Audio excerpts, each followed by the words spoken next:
ಆತ್ಮೀಯ ವಿದ್ಯಾರ್ಥಿಗಳೇ, 2024-25 SSLC ಮಾದರಿ ಪ್ರಶ್ನೆ ಪತ್ರಿಕೆ 4ರ ಮಾದರಿ ಉತ್ತರಗಳು. ಭಾಗ ಎ ಭೌತ ವಿಜ್ಞಾನ. ಕೆಳಗಿನ ಪ್ರಶ್ನೆಗಳಿಗೆ ಅಥವಾ ಅಪೂರ್ಣ ಹೇಳಿಕೆಗಳಿಗೆ 4 ಪರ್ಯಾಯ ಉತ್ತರಗಳನ್ನು ನೀಡಲಾಗಿದೆ. ಅವುಗಳಲ್ಲಿ ಸೂಕ್ತವಾದ ಒಂದು ಉತ್ತರವನ್ನು ಆರಿಸಿ ಅದರ ಕ್ರಮಾಕ್ಷರದೊಡನೆ ಪೂರ್ಣ ಉತ್ತರವನ್ನು ಬರೆಯಿರಿ. ದರ್ಪಣ 1ರಿಂದ ಉಂಟಾದ ಪ್ರತಿಬಿಂಬದ ವರ್ಧನೆಯು -1.73 ಆಗಿದೆ. ಹಾಗಾದರೆ ಈ ಪ್ರತಿಬಿಂಬದ ಸ್ವಭಾವ ಸತ್ಯ ಮತ್ತು ದೊಡ್ಡದು, ಸತ್ಯ ಮತ್ತು ಚಿಕ್ಕದು, ಮಿಥ್ಯೆ ಮತ್ತು ದೊಡ್ಡದು, ಮಿಥ್ಯೆ ಮತ್ತು ಚಿಕ್ಕದು. ಸರಿಯಾದ ಉತ್ತರ ಸತ್ಯ ಮತ್ತು ದೊಡ್ಡದು. ವ್ಯಕ್ತಿಯೊಬ್ಬನಿಗೆ ಕಣ್ಣ ಮುಂದೆ 40 ಸೆಂಟಿಮೀಟರ್ನಿಂದ 80 ಸೆಂಟಿಮೀಟರ್ ವರೆಗಿನ ದೂರದಲ್ಲಿರುವ ವಸ್ತುಗಳು ಮಾತ್ರ ಸ್ಪಷ್ಟವಾಗಿ ಕಾಣುತ್ತವೆ. ಈ ದೃಷ್ಟಿದೋಷ ಮತ್ತು ದೋಷ ಪರಿಹಾರದ ಒಂದು ಕ್ರಮವೆಂದರೆ ಸಮೀಪ ದೃಷ್ಟಿದೋಷ, ಸೂಕ್ತ ನಿಮ್ನ ಮಸೂರದ ಬಳಕೆ; ದೂರದೃಷ್ಟಿ, ಸೂಕ್ತ ಪೀನ ಮಸೂರದ ಬಳಕೆ; ಪ್ರಿಸ್ಬಯೋಪಿಯಾ, ಸೂಕ್ತ ದ್ವಿಸಂಗಮ ಮಸೂರದ ಬಳಕೆ; ಕಣ್ಣಿನ ಪೊರೆ ಶಸ್ತ್ರಚಿಕಿತ್ಸೆ. ಸರಿಯಾದ ಉತ್ತರ ಪ್ರೆಸ್ಬಯೋಪಿಯಾ, ಸೂಕ್ತ ದ್ವಿಸಂಗಮ ಮಸೂರದ ಬಳಕೆ. ಬಿಳಿಯ ಬೆಳಕಿನ ಪುಂಜವೊಂದನ್ನು ಎ ಮತ್ತು ಬಿ ಎಂಬ 2 ಪಾರದರ್ಶಕ ಮಾಧ್ಯಮಗಳ ಮೂಲಕ ಹಾಯಿಸಲಾಗಿದೆ. ಎ ಮಾಧ್ಯಮದಿಂದ ಚದುರಿದ ಬೆಳಕಿನ ಬಣ್ಣ ನೀಲಿ ಮತ್ತು ಬಿ ಮಾಧ್ಯಮದಿಂದ ಚದುರಿದ ಬೆಳಕಿನ ಬಣ್ಣ ಬಿಳಿ ಆಗಿದೆ. ಈ ವಿದ್ಯಮಾನಕ್ಕೆ ಸಂಬಂಧಿಸಿದಂತೆ ಸರಿಯಾದ ಹೇಳಿಕೆ: ಎ ಮಾಧ್ಯಮದ ಕಣಗಳ ಗಾತ್ರವು ಬಿ ಮಾಧ್ಯಮದ ಕಣಗಳ ಗಾತ್ರಕ್ಕಿಂತ ಹೆಚ್ಚಾಗಿದೆ. ಬಿ ಮಾಧ್ಯಮದ ಕಣಗಳ ಗಾತ್ರವು ಎ ಮಾಧ್ಯಮದ ಕಣಗಳ ಗಾತ್ರಕ್ಕಿಂತ ಹೆಚ್ಚಾಗಿದೆ. ಎ ಮತ್ತು ಬಿ ಎರಡೂ ಮಾಧ್ಯಮಗಳಲ್ಲಿ ಕಣಗಳ ಗಾತ್ರವು ಸಮನಾಗಿದೆ. ಎ ಮತ್ತು ಬಿ ಎರಡೂ ಮಾಧ್ಯಮಗಳ ಸಾಂದ್ರತೆಯು ಸಮನಾಗಿದೆ. ಸರಿಯಾದ ಉತ್ತರ ಬಿ ಮಾಧ್ಯಮದ ಕಣಗಳ ಗಾತ್ರವು ಎ ಮಾಧ್ಯಮದ ಕಣಗಳ ಗಾತ್ರಕ್ಕಿಂತ ಹೆಚ್ಚಾಗಿದೆ. ಕೆಳಗಿನ ಪ್ರಶ್ನೆಗಳಿಗೆ ಉತ್ತರಿಸಿ. ವಿದ್ಯುತ್ ಮಂಡಲದಲ್ಲಿ ಸೇರ್ಪಡೆ ಇಲ್ಲದೆ ದಾಟಿದ ತಂತಿಗಳು ಮತ್ತು ರಿಯೋಸ್ಟಾಟ್ಗಳ ಚಿಹ್ನೆಗಳ ಚಿತ್ರಗಳನ್ನು ಬರೆಯಿರಿ. ಸೇರ್ಪಡೆ ಇಲ್ಲದೆ ದಾಟಿದ ತಂತಿ, ಬದಲಾಯಿಸಬಹುದಾದ ರೋಧ ಅಥವಾ ರಿಯೋಸ್ಟಾಟ್ನ ಚಿಹ್ನೆ. ಒಂದು ಮಾಧ್ಯಮದ ನಿರಪೇಕ್ಷ ವಕ್ರೀಭವನ ಸೂಚ್ಯಂಕವು 1ಕ್ಕಿಂತ ಕಡಿಮೆ ಇರಲು ಸಾಧ್ಯವಿಲ್ಲ. ಈ ಹೇಳಿಕೆಯನ್ನು ಸಮರ್ಥಿಸಿ. ಏಕೆಂದರೆ ನಿರ್ವಾತ ಅಥವಾ ಗಾಳಿಯಲ್ಲಿ ಬೆಳಕಿನ ವೇಗ ಗರಿಷ್ಠವಾಗಿರುತ್ತದೆ. ಕೆಳಗಿನ ಪ್ರಶ್ನೆಗಳಿಗೆ ಉತ್ತರಿಸಿ. ಬೆಳಕಿನ ಪ್ರತಿಫಲನದ ನಿಯಮಗಳನ್ನು ನಿರೂಪಿಸಿ. ಮೊದಲನೇ ನಿಯಮ, ಪತನ ಕೋನವು ಪ್ರತಿಫಲನ ಕೋನಕ್ಕೆ ಸಮನಾಗಿರುತ್ತದೆ. ಎರಡನೇ ನಿಯಮ, ಪತನ ಕಿರಣ ಪತನ ಬಿಂದುವಿನಲ್ಲಿ ಪ್ರತಿಫಲನದ ಮೇಲ್ಮೈಗೆ ಎಳೆದ ಲಂಬ ಮತ್ತು ಪ್ರತಿಫಲಿತ ಕಿರಣ ಈ ಮೂರೂ ಒಂದೇ ಸಮತಲದಲ್ಲಿರುತ್ತವೆ. ಅಥವಾ ಮಸೂರದ ಸಾಮರ್ಥ್ಯ ಎಂದರೇನು? ಇದರ SI ಏಕಮಾನ ತಿಳಿಸಿ. ಮಸೂರವು ಬೆಳಕಿನ ಕಿರಣಗಳನ್ನು ಕೇಂದ್ರೀಕರಿಸುವ ಅಥವಾ ವಿಕೇಂದ್ರೀಕರಿಸುವ ಮಟ್ಟವನ್ನು ಮಸೂರದ ಸಾಮರ್ಥ್ಯ ಎನ್ನುವರು. ಮಸೂರದ ಸಾಮರ್ಥ್ಯದ ಅಂತರರಾಷ್ಟ್ರೀಯ ಏಕಮಾನ ಡಯಾಪ್ಟರ್ D. ವಿದ್ಯುತ್ಕಾಂತವನ್ನು ತಯಾರಿಸುವ ವಿಧಾನವನ್ನು ವಿವರಿಸಿ. ಹೆಚ್ಚು ಕಾಂತಕ್ಷೇತ್ರವು ಹೊಂದಿರುವ ಸೊಲೆನಾಯ್ಡ್ನ ಒಳಭಾಗದಲ್ಲಿ ಒಂದು ಕಾಂತೀಯ ವಸ್ತುವಾದ ಮೆದು ಕಬ್ಬಿಣವನ್ನು ಇರಿಸಿ ಕಾಂತವನ್ನಾಗಿಸಲು ಉಪಯೋಗಿಸಬಹುದು. ಇದನ್ನು ವಿದ್ಯುತ್ಕಾಂತ ಎನ್ನುವರು. ಅಥವಾ ವಾಹಕ ತಂತಿಯ ಸುರುಳಿಯೊಂದರಿಂದ ಉಂಟಾದ ಕಾಂತಕ್ಷೇತ್ರದ ಪ್ರಬಲತೆಯನ್ನು ಹೇಗೆ ಹೆಚ್ಚಿಸಬಹುದು ವಿವರಿಸಿ. ವಿದ್ಯುತ್ ಪ್ರವಾಹದ ಪ್ರಮಾಣವನ್ನು ಹೆಚ್ಚಿಸುವುದು ಮತ್ತು ಸುರುಳಿಯ ಸುತ್ತುಗಳ ಸಂಖ್ಯೆಯನ್ನು ಹೆಚ್ಚಿಸುವುದು. ಕಾಂತಕ್ಷೇತ್ರ ಎಂದರೇನು? ಕಾಂತೀಯ ಬಲರೇಖೆಗಳ ಯಾವುದಾದರೂ 4 ಲಕ್ಷಣಗಳನ್ನು ಪಟ್ಟಿ ಮಾಡಿ. ದಂಡಕಾಂತದ ಸುತ್ತಲೂ ಕಾಂತೀಯ ಬಲದ ಪ್ರಭಾವವಿರುವ ಪ್ರದೇಶವನ್ನು ಕಾಂತಕ್ಷೇತ್ರ ಎನ್ನುವರು. ಕಾಂತೀಯ ಬಲರೇಖೆಗಳು ಉತ್ತರ ಧ್ರುವದಲ್ಲಿ ಉತ್ಸರ್ಜಿತವಾಗಿ ದಕ್ಷಿಣ ಧ್ರುವದಲ್ಲಿ ವಿಲೀನಗೊಳಿಸುತ್ತವೆ. ಆದರೆ ಕಾಂತೀಯ ಒಳಭಾಗದಲ್ಲಿ ದಕ್ಷಿಣ ಧ್ರುವದಲ್ಲಿ ಉತ್ಸರ್ಜಿತವಾಗಿ ಉತ್ತರ ಧ್ರುವದಲ್ಲಿ ವಿಲೀನಗೊಳಿಸುತ್ತವೆ. ಆದ್ದರಿಂದ ಕಾಂತೀಯ ಬಲರೇಖೆಗಳು ಆವೃತ್ತ ಜಾಲಗಳಾಗಿವೆ. ಕಾಂತೀಯ ಬಲರೇಖೆಗಳ ಸಾಂದ್ರತೆ ಧ್ರುವಗಳಲ್ಲಿ ಹೆಚ್ಚಾದಲ್ಲಿ ಕಾಂತಕ್ಷೇತ್ರದ ಬಲವು ಹೆಚ್ಚಾಗುತ್ತದೆ. ಯಾವುದೇ 2 ಕಾಂತೀಯ ಬಲರೇಖೆಗಳು ಪರಸ್ಪರ ಒಂದನ್ನೊಂದು ಛೇದಿಸುವುದಿಲ್ಲ. ಅಥವಾ ಹೃಸ್ವಮಂಡಲ ಎಂದರೇನು?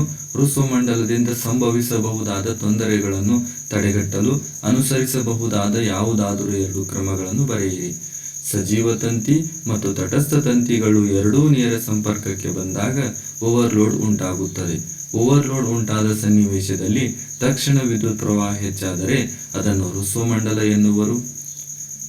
ಸಜೀವ ತಂತಿ ಮತ್ತು ತಟಸ್ಥ ತಂತಿ ಎರಡೂ ನೇರ ಸಂಪರ್ಕಕ್ಕೆ ಬರದಂತೆ ನೋಡಿಕೊಳ್ಳಬೇಕು. ನಿಗದಿತ ರೇಟಿಂಗ್ ಇರುವ ವಿದ್ಯುತ್ ಉಪಕರಣಗಳನ್ನು ಬಳಸಬೇಕು. ಒಂದೇ ಸಾಕೆಟಿಗೆ ಹಲವು ಉಪಕರಣಗಳನ್ನು ಅಳವಡಿಸಬಾರದು. ಪಿನ ಮಸೂರದ F1 ಮತ್ತು 2F1ಗಳ ನಡುವೆ ವಸ್ತುವೊಂದನ್ನು ಇರಿಸಿದೆ. F1 ಮತ್ತು 2F1ಗಳ ನಡುವೆ ವಸ್ತುವನ್ನು ಇರಿಸಿದೆ. ಉಂಟಾದ ಪ್ರತಿಬಿಂಬವನ್ನು ತೋರಿಸುವ ರೇಖಾಚಿತ್ರ ಬರೆಯಿರಿ. ಉಂಟಾದ ಪ್ರತಿಬಿಂಬದ ಸ್ಥಾನ ಮತ್ತು ಸ್ವಭಾವಗಳನ್ನು ತಿಳಿಸಿ. ಪ್ರತಿಬಿಂಬದ ಸ್ಥಾನ 2F2 ಇಂದ ಆಚೆಗೆ. ಪ್ರತಿಬಿಂಬದ ಗಾತ್ರ ದೊಡ್ಡದಾದ. ಪ್ರತಿಬಿಂಬದ ಸ್ವಭಾವ ಸತ್ಯ ಮತ್ತು ತಲೆ ಕೆಳಗಾದ. 2 ಮೀಟರ್ ಉದ್ದದ ಲೋಹದ ತಂತಿಯ ರೋಧವು 20 ಡಿಗ್ರಿ ಸೆಲ್ಸಿಯಸ್ನಲ್ಲಿ 28 ಓಮ್ ಆಗಿದೆ. ಆ ತಂತಿಯ ವ್ಯಾಸವು 0.04 ಮಿಲಿಮೀಟರ್ ಆದಾಗ ಅದೇ ತಾಪಮಾನದಲ್ಲಿ ಲೋಹ ರೋಧಶೀಲತೆಯು ಎಷ್ಟಾಗುತ್ತದೆ? R 28 ohm, D 0.04 millimetre, L 2 metre, ρ ಎಷ್ಟು? R D/2 0.04/2 0.02 millimetre 2 × 10⁻⁵ metre. A πr² 3.14 × 2 × 10⁻⁵ whole square 12.56 × 10⁻10 metre square. R ρ × L/A. ρ RA/L 28 × 12.56 × 10⁻10/2. Answer is 175.82 × 10⁻10 ಅಥವಾ 1.758 × 10⁻8 ಓಮ್ ಮೀಟರ್. ಕೆಳಗಿನ ಪ್ರಶ್ನೆಗಳಿಗೆ ಉತ್ತರಿಸಿ. ಕೆಳಗಿನ ವಿದ್ಯಮಾನಗಳನ್ನು ವಿವರಿಸಿ. ವಾತಾವರಣದಲ್ಲಿ ಕಾಮನಬಿಲ್ಲು ಉಂಟಾಗುವಿಕೆ. ಕಾಮನಬಿಲ್ಲು ಮಳೆಯ ನಂತರ ಆಕಾಶದಲ್ಲಿ ಕಾಣುವ ನೈಸರ್ಗಿಕ ರೋಹಿತವಾಗಿದೆ. ಯಾವಾಗಲೂ ಕಾಮನಬಿಲ್ಲು ಸೂರ್ಯನ ವಿರುದ್ಧ ದಿಕ್ಕಿನಲ್ಲಿ ಉಂಟಾಗುತ್ತದೆ. ಇದು ವಾತಾವರಣದಲ್ಲಿರುವ ಅತಿ ಸಣ್ಣ ನೀರಿನ ಹನಿಗಳಿಂದ ಉಂಟಾಗುವ ಸೌರಕಿರಣಗಳ ವರ್ಣ ವಿಭಜನೆಯಾಗಿದೆ. ವಾತಾವರಣದಲ್ಲಿರುವ ನೀರಿನ ಹನಿಗಳು ಕಿರು ಪಟ್ಟಕದಂತೆ ವರ್ತಿಸುತ್ತವೆ. ಅವು ಸೂರ್ಯನ ಪತನ ಕಿರಣಗಳನ್ನು ಪ್ರತಿಫಲಿಸುತ್ತವೆ. ಅಂತಿಮವಾಗಿ ನೀರಿನ ಹನಿಗಳಿಂದ ಹೊರಬರುವಾಗ ವಕ್ರೀಭವನ ಹೊಂದುತ್ತವೆ. ಬೆಳಕಿನ ವರ್ಣ ವಿಭಜನೆ ಮತ್ತು ಆಂತರಿಕ ಪ್ರತಿಫಲನದಿಂದಾಗಿ ವಿವಿಧ ಬಣ್ಣಗಳು ವೀಕ್ಷಕನ ಕಣ್ಣನ್ನು ತಲುಪುತ್ತವೆ. ನಕ್ಷತ್ರಗಳ ಮಿನುಗುವಿಕೆ. ನಕ್ಷತ್ರಗಳ ಮಿನುಗುವಿಕೆಯು ವಾಯುಮಂಡಲದಲ್ಲಿ ನಕ್ಷತ್ರಗಳ ಬೆಳಕಿನ ವಕ್ರೀಭವನದಿಂದ ಉಂಟಾಗಿದೆ. ನಕ್ಷತ್ರಗಳ ಬೆಳಕು ಭೂಮಿಯ ವಾಯುಮಂಡಲವನ್ನು ಪ್ರವೇಶಿಸಿ ಭೂಮಿಯನ್ನು ತಲುಪುವ ಮುನ್ನ ಸತತವಾಗಿ ವಕ್ರೀಭವನ ಹೊಂದುತ್ತವೆ. ವಾಯುಮಂಡಲದಲ್ಲಿನ ವಕ್ರೀಭವನವು ಮಾಧ್ಯಮದ ವಕ್ರೀಭವನ ಸೂಚ್ಯಂಕವು ಬದಲಾಗುತ್ತಿರುವುದರಿಂದ ಉಂಟಾಗುತ್ತದೆ.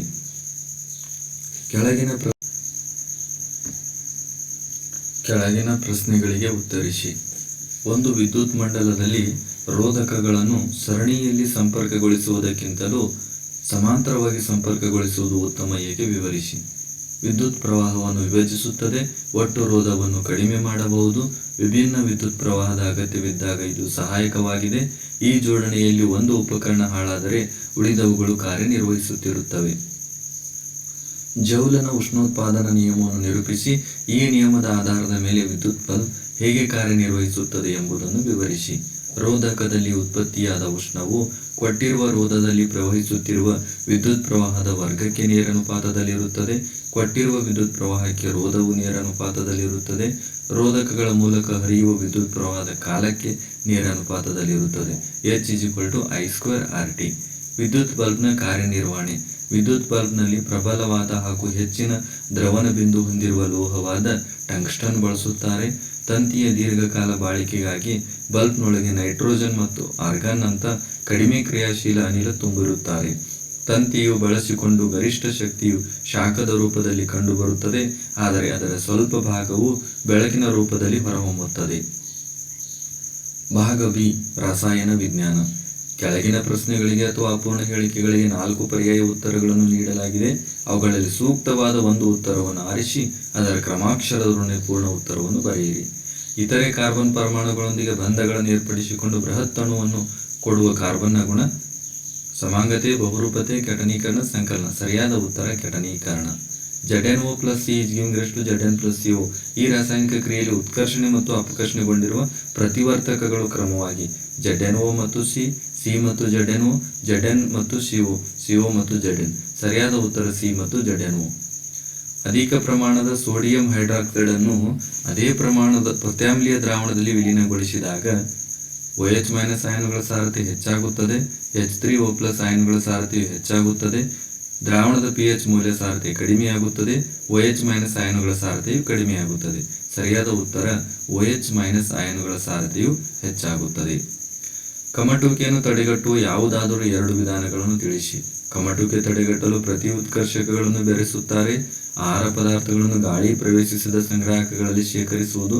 ನೈಟ್ರೋಜನ್ ಅನಿಲವನ್ನು ಹಾಯಿಸುವುದು. 3 ಕಾರ್ಬನ್ ಪರಮಾಣುಗಳು ಹೊಂದಿರುವ ಕೀಟೋನ್ನ ರಚನಾ ಸೂತ್ರ. ಇದು ಕೀಟೋನ್ನ ರಚನಾ ಸೂತ್ರ. HNO3ಯ ಜಲೀಯ ದ್ರಾವಣವು ಆಮ್ಲೀಯ ಗುಣವನ್ನು ಪ್ರದರ್ಶಿಸುತ್ತದೆ, ಆದರೆ ಆಲ್ಕೋಹಾಲ್ ದ್ರಾವಣವು ಈ ಗುಣವನ್ನು ಪ್ರದರ್ಶಿಸುವುದಿಲ್ಲ. ಏಕೆ? HNO3 ಜಲೀಯ ದ್ರಾವಣವು H+ ಅಯಾನುಗಳನ್ನು ಉತ್ಪತ್ತಿ ಮಾಡುತ್ತದೆ, ಆದರೆ ಆಲ್ಕೋಹಾಲ್ ದ್ರಾವಣವು ಅಯಾನುಗಳನ್ನು ಉತ್ಪತ್ತಿ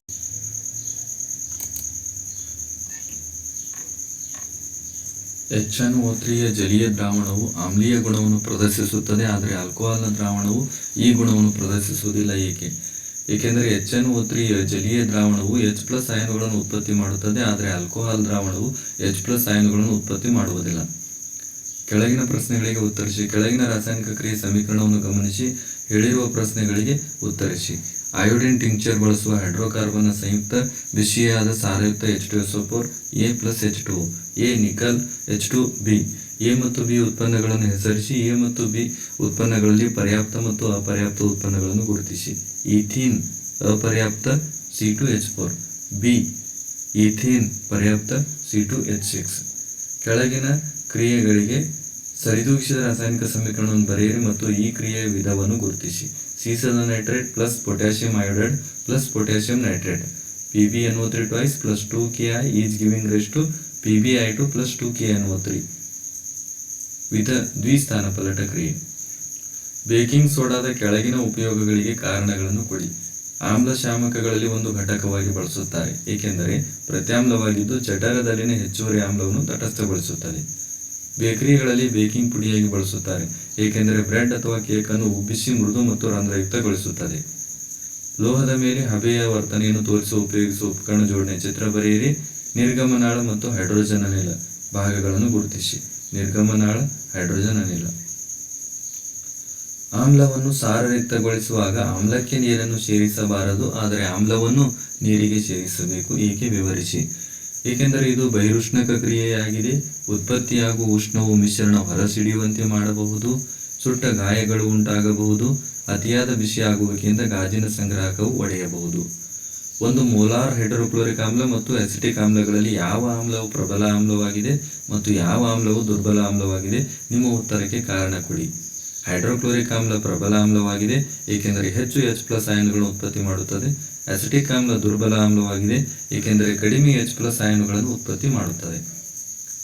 ಒಂದು ಪ್ರಮಾಣದಲ್ಲಿ ಬಟ್ಟಿ ಇಳಿಸಿದ ನೀರು ಮತ್ತು ಉಳಿದೆರಡು ಪ್ರಮಾಣಗಳು ಆಮ್ಲೀಯ ಮತ್ತು ಪ್ರತ್ಯಾಮ್ಲೀಯ ದ್ರಾವಣಗಳನ್ನು ಹೊಂದಿವೆ. ಕೆಂಪು ಮತ್ತು ನೀಲಿ ಲಿಟ್ಮಸ್ ಕಾಗದವನ್ನು ಉಪಯೋಗಿಸಿಕೊಂಡು ಈ 3 ದ್ರಾವಣಗಳ ಸ್ವಭಾವವನ್ನು ಹೇಗೆ ಗುರುತಿಸುವಿರಿ? ಬಟ್ಟಿ ಇಳಿಸಿದ ನೀರು ಯಾವುದೇ ಲಿಟ್ಮಸ್ನ ಬಣ್ಣ ಬದಲಾಯಿಸುವುದಿಲ್ಲ. ಆಮ್ಲೀಯ ದ್ರಾವಣ ನೀಲಿ ಲಿಟ್ಮಸ್ ಅನ್ನು ಕೆಂಪು ಬಣ್ಣಕ್ಕೆ ಬದಲಾಯಿಸುತ್ತದೆ. ಪ್ರತ್ಯಾಮ್ಲೀಯ ದ್ರಾವಣ ಕೆಂಪು ಲಿಟ್ಮಸ್ ಅನ್ನು ನೀಲಿ ಬಣ್ಣಕ್ಕೆ ಬದಲಾಯಿಸುತ್ತದೆ. ಕೆಳಗಿನವುಗಳನ್ನು ವ್ಯಾಖ್ಯಾನಿಸಿ. ರಚನಾ ಸಮಾಂಗಿಗಳು ಒಂದೇ ಅಣುಸೂತ್ರ ಹೊಂದಿದ್ದು ಆದರೆ ಬೇರೆ ಬೇರೆ ರಚನಾ ವಿನ್ಯಾಸವನ್ನು ಹೊಂದಿರುವ ಸಂಯುಕ್ತಗಳನ್ನು ರಚನಾ ಸಮಾಂಗಿಗಳು ಎನ್ನುವರು. ಉದಾಹರಣೆ ಸಾಮಾನ್ಯ ಬ್ಯೂಟೇನ್ ಮತ್ತು ಐಸೋಬ್ಯೂಟೇನ್. ಎಸ್ಟರೀಕರಣ. ಎಥನಾಲ್ ಮತ್ತು ಎಥನೋಯಿಕ್ ಆಮ್ಲದ ವರ್ತನೆಯಿಂದ ಎಸ್ಟರ್ಗಳು ಉಂಟಾಗುತ್ತವೆ. ಮಿಸೆಲ್ಗಳು. ಸಾಬೂನಿನ ಅಯಾನಿಕ್ ತುದಿಯು ನೀರಿನೊಂದಿಗೆ ವರ್ತಿಸಿದರೆ ಕಾರ್ಬನ್ನ ಸರಪಳಿಯು ಎಣ್ಣೆಯೊಂದಿಗೆ ವರ್ತಿಸುತ್ತದೆ. ಹೀಗೆ ಸಾಬೂನಿನ ಅಣುಗಳು ಮಿಸೆಲ್ಗಳೆಂಬ ರಚನೆಗಳನ್ನು ಉಂಟು ಮಾಡುತ್ತವೆ. ಅಥವಾ ಆದೇಶನ ಕ್ರಿಯೆಗಳು.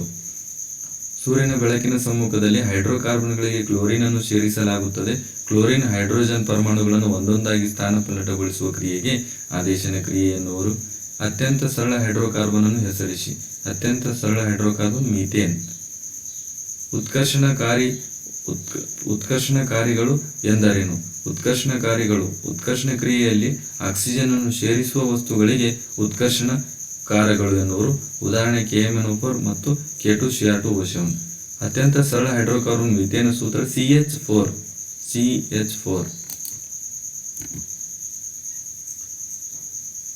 ಕೆಳಗಿನ ಪ್ರಶ್ನೆಗಳಿಗೆ ಉತ್ತರಿಸಿ. ಎಲೆಕ್ಟ್ರಾನ್ಗಳ ವರ್ಗಾವಣೆಯಿಂದ ಮ್ಯಾಗ್ನೆಸಿಯಂ ಕ್ಲೋರೈಡ್ ಉಂಟಾಗುವಿಕೆಯನ್ನು ತೋರಿಸಿ. Magnesium 282, magnesium 28, 2++ 2E-. ಮ್ಯಾಗ್ನೆಸಿಯಂ ಧನ ಅಯಾನು. Cl + E 287, Cl - 288. ಕ್ಲೋರೈಡ್ ಋಣ ಅಯಾನು. Mg2 1 ಕ್ಲೋರಿನ್ಗೆ 1 ಕ್ಲೋರಿನ್ಗೆ 1 ಮ್ಯಾಗ್ನೆಸಿಯಂ ಎಲೆಕ್ಟ್ರಾನ್ಗಳನ್ನು ಕೊಡುತ್ತದೆ. Mg2 + Cl - ಮ್ಯಾಗ್ನೆಸಿಯಂ ಕ್ಲೋರೈಡ್ ಉಂಟಾಗುವಿಕೆ. ಕಾಸುವಿಕೆ ಮತ್ತು ಹುರಿಯುವಿಕೆ ನಡುವಿನ ವ್ಯತ್ಯಾಸವೇನು? ಹುರಿಯುವಿಕೆ ಸಲ್ಫೈಡ್ ಅದಿರನ್ನು ಆಕ್ಸೈಡನ್ನಾಗಿ ಪರಿವರ್ತಿಸಲು ಅಧಿಕ ಪ್ರಮಾಣದ ಗಾಳಿಯಲ್ಲಿ ಹೆಚ್ಚಿನ ಉಷ್ಣತೆಯಲ್ಲಿ ಕಾಯಿಸಬೇಕು. 2ZnS + 3O2 is giving rise to 2ZnO + 2SO2. Carbonate ಅದಿರನ್ನು ಆಕ್ಸೈಡನ್ನಾಗಿ ಪರಿವರ್ತಿಸಲು ಕಡಿಮೆ ಗಾಳಿಯಲ್ಲಿ ಹೆಚ್ಚಿನ ಉಷ್ಣತೆಯಲ್ಲಿ ಕಾಯಿಸಬೇಕು. ಉದಾಹರಣೆ ZnCO3 is giving rise to ZnO + CO2. ಬೆಸುಗೆ ಲೋಹದಲ್ಲಿರುವ ಘಟಕ ಲೋಹಗಳು ಯಾವುವು? ವಿದ್ಯುತ್ ತಂತಿಗಳನ್ನು ಸೇರಿಸಲು ಬೆಸುಗೆ ಲೋಹವನ್ನು ಏಕೆ ಬಳಸಲಾಗುತ್ತದೆ? ಬೆಸುಗೆ ಲೋಹದಲ್ಲಿರುವ ಘಟಕ ಲೋಹಗಳು ಸೀಸ ಮತ್ತು ತವರ, ಏಕೆಂದರೆ ಇದು ಕಡಿಮೆ ಕರಗುವ ಬಿಂದು ಹೊಂದಿದೆ, ವಿದ್ಯುತ್ತಿನ ಉತ್ತಮ ವಾಹಕವಾಗಿದೆ. ಭಾಗ ಸಿ, ಜೀವವಿಜ್ಞಾನ. ಕೆಳಗಿನ ಪ್ರಶ್ನೆಗಳಿಗೆ ಅಥವಾ ಅಪೂರ್ಣ ಹೇಳಿಕೆಗಳಿಗೆ 4 ಪರ್ಯಾಯ ಉತ್ತರಗಳನ್ನು ನೀಡಲಾಗಿದೆ. ಅವುಗಳಲ್ಲಿ ಸೂಕ್ತವಾದ ಒಂದು ಉತ್ತರ ಆರಿಸಿ ಅದರ ಕ್ರಮಾಕ್ಷರದೊಡನೆ ಪೂರ್ಣ ಉತ್ತರವನ್ನು ಬರೆಯಿರಿ. ಆಹಾರ ಸರಪಳಿಯೊಂದರ 2ನೇ ಪೋಷಣ ಸ್ತರದಲ್ಲಿರುವುದು ಉತ್ಪಾದಕರು, ಸಸ್ಯಾಹಾರಿಗಳು, ದ್ವಿತೀಯ ಭಕ್ಷಕರು, ಪ್ರಾಥಮಿಕ ಮಾಂಸಾಹಾರಿಗಳು. ಸರಿಯಾದ ಉತ್ತರ ಸಸ್ಯಾಹಾರಿಗಳು. ಹಲವು ಪೀಳಿಗೆಗಳ ಸಂತತಿಗಳಲ್ಲಿ ಒಂದು ಗುಣವು ಕಂಡುಬಂದಿದೆ ಎಂದರೆ ಆ ಗುಣ ಪ್ರಬಲ ಗುಣ, ದುರ್ಬಲ ಗುಣ, ಗಳಿಸಿದ ಗುಣ, ಮಧ್ಯಂತರ ಗುಣ. ಸರಿಯಾದ ಉತ್ತರ ಪ್ರಬಲ ಗುಣ. ಕೆಳಗಿನ ಪ್ರಶ್ನೆಗಳಿಗೆ ಉತ್ತರಿಸಿ. ಝೈಲಮ್ ಮೂಲಕ ನೀರಿನ ಸಾಗಾಣಿಕೆಯನ್ನು ಎಲೆಯ ಪತ್ರರಂಧ್ರಗಳು ಅನುಕೂಲಿಸುತ್ತವೆ. ಸಮರ್ಥಿಸಿ. ಬಾಷ್ಪ ವಿಸರ್ಜನೆ ಕ್ರಿಯೆಯಲ್ಲಿ ಪತ್ರರಂಧ್ರಗಳ ಮೂಲಕ ಆವಿಯಾಗುವ ನೀರಿನ ಅಣುಗಳು ಶೋಷಣೆಯನ್ನು ಉಂಟು ಮಾಡುತ್ತದೆ. ಇದು ಬೇರುಗಳ ಝೈಲಮ್ ಕೋಶಗಳಿಂದ ನೀರನ್ನು ಎಳೆದುಕೊಳ್ಳುವಂತೆ ಮಾಡುತ್ತದೆ. ಕಾಯಜ ರೀತಿಯ ಸಂತಾನೋತ್ಪತ್ತಿಯನ್ನು ರೈತರಿಗೆ ಒಂದು ವರದಾನವೆಂದು ಪರಿಗಣಿಸಬಹುದು. ಹೇಗೆ? ಕಾಯಜ ಸಂತಾನೋತ್ಪತ್ತಿಯಿಂದ ಪಡೆದ ಸಸ್ಯಗಳು ಸಾಮಾನ್ಯವಾಗಿ ವೇಗವಾಗಿ ಬೆಳೆಯುತ್ತವೆ. ಇವುಗಳು ಬೇಗ ಫಲವನ್ನು ನೀಡುತ್ತವೆ. ಉತ್ಪತ್ತಿಯಾದ ಎಲ್ಲ ಸಸ್ಯಗಳು ಆನುವಂಶಿಕವಾಗಿ ಪೋಷಕ ಸಸ್ಯಗಳನ್ನು ಹೋಲುತ್ತವೆ. ಬೀಜಗಳ ಮೂಲಕ ಸಂತಾನೋತ್ಪತ್ತಿ ಮಾಡದ ಗುಲಾಬಿ, ಕಬ್ಬು, ಬಾಳೆ ಸಸ್ಯಗಳನ್ನು ಬೆಳೆಯಲು ಅನುಕೂಲವಾಗುತ್ತದೆ. ತಂದೆಯೊಬ್ಬನಿಗೆ ಮಗುವಿನ ಲಿಂಗವನ್ನು ನಿರ್ಧರಿಸಲು ಹೊಣೆಗಾರನಾಗುವನು ಏಕೆ? ಮಹಿಳೆಯ ಲಿಂಗ ವರ್ಣತಂತು ಪರಿಪೂರ್ಣ ಜೋಡಿಯಾಗಿದ್ದು ಸಮಾನ ಗಾತ್ರದ XX ವರ್ಣತಂತುಗಳಾಗಿವೆ. ಪುರುಷ ಲಿಂಗ ವರ್ಣತಂತುಗಳು ಜೋಡಿಯಲ್ಲಿ ಸಾಮಾನ್ಯ ಗಾತ್ರದ X ವರ್ಣತಂತು ಮತ್ತು ಗಾತ್ರದಲ್ಲಿ ಚಿಕ್ಕದಾದ Y ವರ್ಣತಂತುಗಳಿವೆ. ತಂದೆಯಿಂದ X ವರ್ಣತಂತು ಪಡೆದ ಮಗು ಹುಡುಗಿಯಾಗುತ್ತದೆ. ತಂದೆಯಿಂದ Y ವರ್ಣತಂತು ಪಡೆದ ಮಗು ಹುಡುಗನಾಗಿರುತ್ತದೆ. ಕೆಳಗಿನ ಪ್ರಶ್ನೆಗಳಿಗೆ ಉತ್ತರಿಸಿ. ತ್ಯಾಜ್ಯ ನಿರ್ವಹಣೆಯಲ್ಲಿ ಜೈವಿಕ ವಿಘಟನೀಯವಲ್ಲದ ತ್ಯಾಜ್ಯಗಳನ್ನು ಬೇರ್ಪಡಿಸುವುದರ ಅಗತ್ಯತೆಗಳನ್ನು ತಿಳಿಸಿ. ಪರಿಸರದಲ್ಲಿ ಶಾಶ್ವತವಾಗಿ ಅಥವಾ ದೀರ್ಘಕಾಲದಲ್ಲಿ ಉಳಿಯುತ್ತದೆ ಅಥವಾ ಜೈವಿಕ ಸಂವರ್ಧನೆಗೆ ಒಳಗಾಗುತ್ತದೆ. ವಿಲೇವಾರಿ ಮತ್ತು ಶೇಖರಣೆ ಮಾಡುವುದು ಕಷ್ಟವಾಗುತ್ತದೆ. ಮಣ್ಣು ಮತ್ತು ನೀರನ್ನು ಮಲಿನಗೊಳಿಸುತ್ತದೆ. ಶಲಾಕಾಗ್ರದ ಮೇಲೆ ಪರಾಗದ ಮಳೆಯುವಿಕೆಯನ್ನು ತೋರಿಸುವ ಚಿತ್ರವನ್ನು ಬರೆಯಿರಿ ಮತ್ತು ಪರಾಗನಳಿಕೆಯನ್ನು ಗುರುತಿಸಿ. ಪರಾಗನಳಿಕೆ. ಕೆಳಗೆ ನೀಡಲಾದ ರಚನೆಯಲ್ಲಿ ಬಿ ಎಂದು ಗುರುತಿಸಲಾದ ಭಾಗದಲ್ಲಿ ಜರುಗುವ ಪ್ರಕ್ರಿಯೆಯನ್ನು ಹೆಸರಿಸಿ. ಈ ಕ್ರಿಯೆಯ ಪ್ರಾಮುಖ್ಯತೆ ಏನು? ಬಿ. ಮರುಹೀರಿಕೆ. ಪ್ರಾರಂಭಿಕ ಹಂತದ ಸೋಸುವಿಕೆಯಲ್ಲಿ ಶೋಧಿಸಲ್ಪಟ್ಟ ಗ್ಲುಕೋಸ್, ಅಮೈನೋ ಆಮ್ಲ, ಲವಣಗಳು ಮತ್ತು ಹೆಚ್ಚಿನ ಪ್ರಮಾಣದ ನೀರಿನಂಥ ಉಪಯುಕ್ತ ವಸ್ತುಗಳನ್ನು ಪುನಃ ಹೀರಿಕೊಳ್ಳುವುದು. ಮಾನವನ ಮೆದುಳಿನ ರಚನೆಯನ್ನು ತೋರಿಸುವ ಚಿತ್ರ ಬರೆಯಿರಿ. ಕೆಳಗಿನ ಭಾಗಗಳನ್ನು ಗುರುತಿಸಿ. ಅನುಮಸ್ತಿಷ್ಕ ಮತ್ತು ಪಾನ್ಸ್. ದುಂಡನೆಯ ಹಳದಿ ಬಣ್ಣದ ಬೀಜಗಳನ್ನು R, Y ಉತ್ಪಾದಿಸುವ ಬಟಾಣಿ ಸಸ್ಯವನ್ನು ಸುಕ್ಕಾದ ಹಸಿರು ಬಣ್ಣದ ಬೀಜಗಳನ್ನು r ಉತ್ಪಾದಿಸುವ ಬಟಾಣಿ ಸಸ್ಯದೊಂದಿಗೆ ಸಂಕಲನಗೊಳಿಸಲಾಗಿದೆ. F2 ಪೀಳಿಗೆಯ ಫಲಿತಾಂಶವನ್ನು ಚೆಕ್ಕರ್ ಬೋರ್ಡ್ನ ಸಹಾಯದಿಂದ ವ್ಯಕ್ತಪಡಿಸಿ ಮತ್ತು F2 ಪೀಳಿಗೆಯಲ್ಲಿ ಉಂಟಾದ ಸಸ್ಯಗಳ ವ್ಯಕ್ತರೂಪದ ಅನುಪಾತವನ್ನು ತಿಳಿಸಿ. ಲಿಂಗಾಣುಗಳು R, ಲಿಂಗಾಣುಗಳು ಚೆಕ್ಕರ್ ಬೋರ್ಡ್ನಲ್ಲಿ ವ್ಯಕ್ತಪಡಿಸಿದಾಗ ಅನುಪಾತ 9 ದುಂಡಾದ ಹಳದಿ, 3 ದುಂಡಾದ ಹಸಿರು, 3 ಸುಕ್ಕಾದ ಹಳದಿ, 1 ಸುಕ್ಕಾದ ಹಸಿರು. ಎತ್ತರದ ಬಟಾಣಿ ಸಸ್ಯವನ್ನು T ಕುಬ್ಜ ಬಟಾಣಿ ಸಸ್ಯದೊಂದಿಗೆ t ಸಂಕಲನಗೊಳಿಸಿದಾಗ ಲಿಂಗಾಣುಗಳು T. F1 ಪೀಳಿಗೆಯಲ್ಲಿ ಪಡೆಯುವ ಸಸ್ಯಗಳ ವಿಧವೇನು? ಎಲ್ಲವೂ ಎತ್ತರ ಬಟಾಣಿ ಸಸ್ಯಗಳಾಗಿವೆ. ಮತ್ತು F2 ಪೀಳಿಗೆಯಲ್ಲಿ ದೊರೆತ ಫಲಿತಾಂಶವನ್ನು ತೋರಿಸುವ ಚೆಕ್ಕರ್ ಬೋರ್ಡ್ ಬರೆಯಿರಿ. ಇಲ್ಲಿ ಉಂಟಾದ ಸಸ್ಯಗಳ ವ್ಯಕ್ತರೂಪ ಅನುಪಾತ ತಿಳಿಸಿ. ಲಿಂಗಾಣುಗಳು T. ವ್ಯಕ್ತರೂಪದ ಅನುಪಾತ 3:1, 3 ಎತ್ತರ, 1 ಗಿಡ್ಡ. ಪರಾವರ್ತಿತ ಚಾಪಗಳು ಶೀಘ್ರ ಪ್ರತಿಕ್ರಿಯೆಗಳಿಗೆ ಹೆಚ್ಚು ಪರಿಣಾಮಕಾರಿ ಆಗಿದೆ ಎಂದು ಪರಿಗಣಿಸಬಹುದು. ಸಮರ್ಥಿಸಿ. ಮೆದುಳಿನ ಆಲೋಚನಾ ಪ್ರಕ್ರಿಯೆಯು ಸಾಕಷ್ಟು ವೇಗವಾಗಿಲ್ಲ. ಪರಾವರ್ತಿತ ಚಾಪುಗಳು ಮೆದುಳು ಬಳ್ಳಿಯಲ್ಲಿ ತಾನಾಗಿ ಉಂಟಾಗುತ್ತವೆ. ಆದ್ದರಿಂದ ಕಾರ್ಯನಿರ್ವಹಣೆ ಅತ್ಯಂತ ವೇಗವಾಗಿರುತ್ತದೆ ಮತ್ತು ಪ್ರತಿಕ್ರಿಯೆಗಳು ಶೀಘ್ರವಾಗಿರುತ್ತವೆ. ಜೀವಿಗಳು ಪರಿಸರದ ಬದಲಾವಣೆಗಳಿಗೆ ಶೀಘ್ರವಾಗಿ ಪ್ರತಿಕ್ರಿಯಿಸಲು ನೆರವಾಗುತ್ತದೆ. ಸಸ್ಯ ಒಂದು ದಿಕ್ಕಿನಿಂದ ಬೆಳಕನ್ನು ಗ್ರಹಿಸಿದಾಗ ಸಸ್ಯವು ಬೆಳಕಿನ ದಿಕ್ಕಿನೆಡೆಗೆ ಬಾಗಿದಂತೆ ಕಾಣುತ್ತದೆ. ಈ ಪ್ರಕ್ರಿಯೆಗೆ ಕಾರಣವನ್ನು ವಿಶ್ಲೇಷಿಸಿ. ಸಸ್ಯಗಳು ಬೆಳಕಿನ ತೋರುವ ಪ್ರತಿಕ್ರಿಯೆಯನ್ನು ದ್ವಿತೀಯ ಅನುವರ್ತನೆ ಎನ್ನುವರು. ಬೆಳೆಯುತ್ತಿರುವ ಸಸ್ಯಗಳು ಬೆಳಕನ್ನು ಗ್ರಹಿಸಿದಾಗ ಅದರ ಕಾಂಡದ ತುದಿಯಲ್ಲಿ ಆಕ್ಸಿನ್ ಹಾರ್ಮೋನು ಸಂಶ್ಲೇಷಿಸಲ್ಪಟ್ಟು ಜೀವಕೋಶಗಳು ಉದ್ದವಾಗಿ ಬೆಳೆಯಲು ಸಹಾಯ ಮಾಡುತ್ತದೆ. ಯಾವಾಗ ಬೆಳಕು ಸಸ್ಯದ ಒಂದು ಕಡೆಯಿಂದ ಪಸರಿಸಲು ಪ್ರಾರಂಭಿಸುತ್ತದೋ ಆಕ್ಸಿನ್ ಕಾಂಡದ ನೆರಳಿನ ಭಾಗದ ಕಡೆಗೆ ವಿಸರಣೆಗೊಳ್ಳುತ್ತದೆ.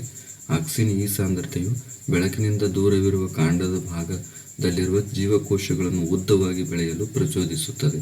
ಹೀಗೆ ಸಸ್ಯವು ಬೆಳಕಿನ ಕಡೆಗೆ ಬಾಗಿದಂತೆ ಕಾಣುತ್ತದೆ. ಮಾನವನ ದೇಹದಲ್ಲಿ ರಕ್ತನಾಳಗಳ ವಿಧಗಳನ್ನು ತಿಳಿಸಿ ಮತ್ತು ಪ್ರತಿಯೊಂದು ಕಾರ್ಯವನ್ನು ತಿಳಿಸಿ. ಅಪಧಮನಿಗಳು ರಕ್ತವನ್ನು ಹೃದಯದಿಂದ ದೇಹದ ವಿವಿಧ ಅಂಗಗಳಿಗೆ ಕೊಂಡೊಯ್ಯುತ್ತವೆ. ರಕ್ತವು ಹೆಚ್ಚು ಒತ್ತಡದಿಂದ ಹೊರಹೊಮ್ಮುವುದರಿಂದ ದಪ್ಪವಾದ ಸ್ಥಿತಿಸ್ಥಾಪಕ ಭಿತ್ತಿಯನ್ನು ಹೊಂದಿವೆ. ಅಭಿಧಮನಿಗಳು ವಿಭಿನ್ನ ಅಂಗಗಳಿಂದ ರಕ್ತವನ್ನು ಸಂಗ್ರಹಿಸಿ ಹೃದಯಕ್ಕೆ ಮರಳಿ ತರುತ್ತವೆ. ರಕ್ತವು ಒತ್ತಡದಲ್ಲಿರುವುದಿಲ್ಲ, ಆದರೆ ಕವಾಟಗಳನ್ನು ಹೊಂದಿವೆ. ಈ ಕವಾಟಗಳು ರಕ್ತವು ಕೇವಲ ಒಂದು ದಿಕ್ಕಿನಲ್ಲಿ ಹರಿಯಲು ಬಿಡುತ್ತದೆ. ಲೋಮನಾಳಗಳು ರಕ್ತ ಮತ್ತು ಸುತ್ತಲಿನ ಜೀವಕೋಶಗಳ ಮಧ್ಯೆ ವಸ್ತುಗಳ ವಿನಿಮಯ ನಡೆಸುತ್ತವೆ. ಮನುಷ್ಯರಲ್ಲಿ ರಕ್ತವು ಪ್ರತಿಯೊಂದು ಪರಿಚಲನೆಗೆ 2 ಬಾರಿ ಹೃದಯವನ್ನು ಹಾದು ಹೋಗುತ್ತದೆ. ಇದನ್ನು ಇಮ್ಮಡಿ ಪರಿಚಲನೆ ಎನ್ನುವರು. ಮಾನವನ ಪುರುಷ ಸಂತಾನೋತ್ಪತ್ತಿ ವ್ಯೂಹದಲ್ಲಿ ವೃಷಣಗಳು ಮತ್ತು ಪ್ರೋಸ್ಟೇಟ್ ಗ್ರಂಥಿಯ ಪಾತ್ರವೇನು? ವೃಷಣಗಳು ವೀರ್ಯಾಣುಗಳನ್ನು ಉತ್ಪಾದಿಸುತ್ತದೆ. ಟೆಸ್ಟೋಸ್ಟೆರಾನ್ ಹಾರ್ಮೋನನ್ನು ಸ್ರವಿಸುತ್ತದೆ. ಪ್ರೋಸ್ಟೇಟ್ ಗ್ರಂಥಿ ಇವುಗಳ ಸ್ರವಿಕೆಯು ವೀರ್ಯಾಣುಗಳಿಗೆ ಪೋಷಣೆಯನ್ನು ಒದಗಿಸುತ್ತದೆ ಮತ್ತು ಸಾಗಾಣಿಕೆಯನ್ನು ಸುಲಭ ಮಾಡುತ್ತದೆ. ಭ್ರೂಣವು ತಾಯಿಯ ರಕ್ತದಿಂದ ಪೋಷಣೆಯನ್ನು ಹೇಗೆ ಪಡೆಯುತ್ತದೆ ವಿವರಿಸಿ. ವಿಶೇಷ ಅಂಗಾಂಶವಾದ ಜರಾಯುವಿನ ಮೂಲಕ ಭ್ರೂಣವು ತಾಯಿಯ ರಕ್ತದಿಂದ ಪೋಷಣೆಯನ್ನು ಪಡೆಯುತ್ತದೆ. ಇದು ಸ್ತ್ರೀಯ ಗರ್ಭಾಶಯದಲ್ಲಿ ಭ್ರೂಣ ಹಾಗೂ ತಾಯಿಯ ದೇಹಕ್ಕೆ ಸಂಪರ್ಕ ಕಲ್ಪಿಸುತ್ತದೆ. ಇದು ತಟ್ಟೆ ಆಕಾರದ ರಚನೆ ಹೊಂದಿದ್ದು ಗರ್ಭಕೋಶದ ಗೋಡೆಯೊಳಗೆ ಹುದುಗಿಕೊಂಡಿರುತ್ತದೆ. ಇದು ಭ್ರೂಣಕ್ಕೆ ತಾಯಿಯ ದೇಹದಿಂದ ಆಹಾರ ಮತ್ತು ಆಕ್ಸಿಜನ್ ಒದಗಿಸುತ್ತದೆ. ಭ್ರೂಣದಿಂದ ತ್ಯಾಜ್ಯಗಳನ್ನು ಜರಾಯುವಿನ ಮೂಲಕ ಹೊರಹಾಕಲಾಗುತ್ತದೆ. ಅಥವಾ ಮಾನವರಲ್ಲಿ ಅನುಸರಿಸುವ ವಿವಿಧ ಗರ್ಭನಿರೋಧಕತೆಯ ವಿಧಾನಗಳು ಯಾವುವು? ಶಿಶ್ನದ ಮೇಲೆ ಕಾಂಡೋಮ್ ಧರಿಸುವುದು, ಯೋನಿಯೊಳಗೆ ಚೀಲ ಅಳವಡಿಸಿಕೊಳ್ಳುವುದು, ದೇಹದ ಹಾರ್ಮೋನ್ ಸಮತೋಲನ ಬದಲಾಯಿಸುವುದು, ಮಾತ್ರೆಗಳ ಮೂಲಕ ಗರ್ಭಕೋಶದೊಳಗೆ ವಂಕಿ ಅಥವಾ ಕಾಪರ್ಟಿ ಅಳವಡಿಕೆ, ಶಸ್ತ್ರಕ್ರಿಯಾ ವಿಧಾನ ಬಳಕೆ. ಪುರುಷರಲ್ಲಿ ವೀರ್ಯನಾಳಕ್ಕೆ ತಡೆವಡ್ಡಿ ವೀರ್ಯಾಣುಗಳ ಸಾಗಾಣಿಕೆಯನ್ನು ತಡೆಯಲು ವ್ಯಾಸೆಕ್ಟಮಿ ಶಸ್ತ್ರಚಿಕಿತ್ಸೆ ಮಾಡಲಾಗುತ್ತದೆ. ಸ್ತ್ರೀಯರಲ್ಲಿ ಅಂಡನಾಳಕ್ಕೆ ತಡೆವಡ್ಡಿ ಅಂಡಾಣುಗಳ ಸಾಗಾಣಿಕೆಯನ್ನು ತಡೆಯಲು ಟ್ಯೂಬೆಕ್ಟಮಿ ಶಸ್ತ್ರಚಿಕಿತ್ಸೆ ಮಾಡಲಾಗುತ್ತದೆ. ತುಂಡರಿಕೆ ಮತ್ತು ಪುನರುತ್ಪಾದನೆ ನಡುವಣ ಒಂದು ವ್ಯತ್ಯಾಸ ತಿಳಿಸಿ. ತುಂಡರಿಕೆ ಜೀವಿಗಳು ಸಣ್ಣ ಸಣ್ಣ ತುಂಡುಗಳಾಗಿ ವಿಭಜನೆ ಹೊಂದಿ ಹೊಸ ಜೀವಿಯಾಗಿ ಬೆಳೆಯುತ್ತದೆ. ಉದಾಹರಣೆ ಸ್ಪೈರೋಗ್ಯಾರ. ಪುನರುತ್ಪಾದನೆ ದೇಹದ ಭಾಗಗಳು ತುಂಡಾದಾಗ ಪ್ರತಿಯೊಂದು ಭಾಗ ಹೊಸ ಜೀವಿಯಾಗಿ ಬೆಳೆಯುತ್ತದೆ. ಉದಾಹರಣೆ ಪ್ಲೆನೇರಿಯಾ. ಧನ್ಯವಾದಗಳು.